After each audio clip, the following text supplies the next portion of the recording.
Hello everyone, glad to be back. Today is 16th of January, now it's 15 past 4 in the afternoon.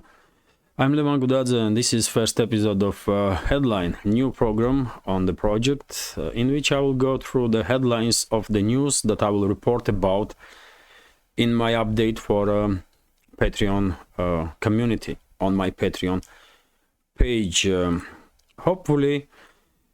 Hopefully this new program will help me to generate additional interest among members of our community towards my Patreon page. Although I do understand that not everyone can subscribe on Patreon because it's a paid subscription, but headlines themselves time to time can be interesting enough and quite telling, and it may give you quite an understanding of the main topics that have been discussed here in Russia. So who knows, maybe this program will find its viewer. Let's say it's a testing regime, and as I said, if this program will find its viewers, okay. If not, then I will stop making it, and that's it. Let's go through headlines now, and first, RIA Novosti's report. In Bryansk region of Russian Federation, yet another Ukrainian drone have been shut down. Next news is from RIA Novosti also, and based on report of Russian Defense Ministry. According to this headline, Russian armed forces destroyed 2 Leopard 2 tanks in Kupiansk direction. Next news is from Kommersant newspaper. Head of Ukraine's ground forces, General Syrskyi, made a statement that Ukrainian armed forces in their eastern flank are operating now in active defense mode. Next is TASS News Agency's report, and headline says MP of Euro Parliament called for 800,000 Ukrainian male refugees in Ukraine to be sent to Ukraine.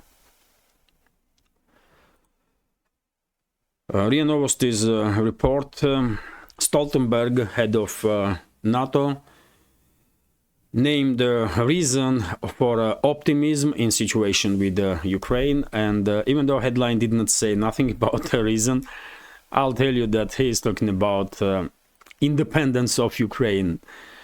So you tell me how delusional this individual Stoltenberg is, that calls Ukraine independent state first of all, and then sees Ukraine's this so-called independence as a reason for optimism. Well, next report is from Kommersant also. Zelensky did have meeting with the head of NATO Jens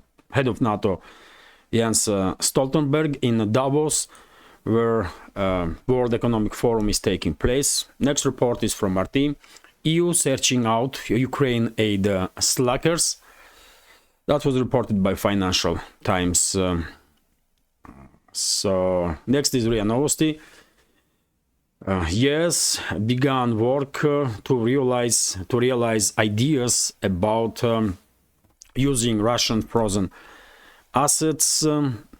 This topic of frozen Russian assets are not giving a break to EU and Western officials. They want to steal it. And will use any opportunity to do so. Next news. Also interesting, headline says that Russian Central Bank named the number of countries that are using now Russian alternative to the SWIFT. SWIFT is of course international payment system that used by vast majority of banks worldwide, and because Russia was excluded from SWIFT and Russian banks, Russia did come up with its own alternative, and well, even though headline did not say a number, but I'll tell you that More than 20 countries sign up for Russian alternative, and about 159 different financial institutions and businesses. Next report is from RT. Headline says Russia to deport Syrian migrants. Individuals came to the far northern Murmansk region of Russian Federation seeking entry to the EU via Finland.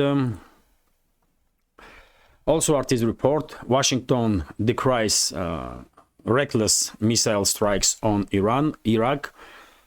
As we all know, previous night, Iran launched missile strikes on some targets in Syria and Iraq. And Iran's foreign ministry made statement that it was a right of Iran to protect its sovereignty, and strikes were conducted against, according to reports that I see, against terrorist groups, and in one instance, according to some unconfirmed reports, against regional headquarters of Israeli Mossad in Idlib. Not Idlib, but in Erbil, which is capital of Kurdistan, Iraqi Kurdistan. Kommersant newspapers report with the headline that foreign ministry of Iraq recalled its ambassador in Tehran, in Iran, after Iran's strikes on Iraqi territory. Of course, I will share detailed information about this, more detailed information about this news in update on Patreon. Next news is from RT. India raises grave concern with Iran over Red Sea attacks. RIA Novosti reports that US and UK conducted yet another strike on Yemen. This was told to RIA Novosti news agency by its sources in Yemen. RT reports that US policy on North Korea destabilizes region. This was stated by Lavrov during his meeting with Cho Son-hui, foreign minister of North Korea. RT reports that Trump scores major election victory. The ex-president received more votes than next two candidates combined in their Iowa caucus.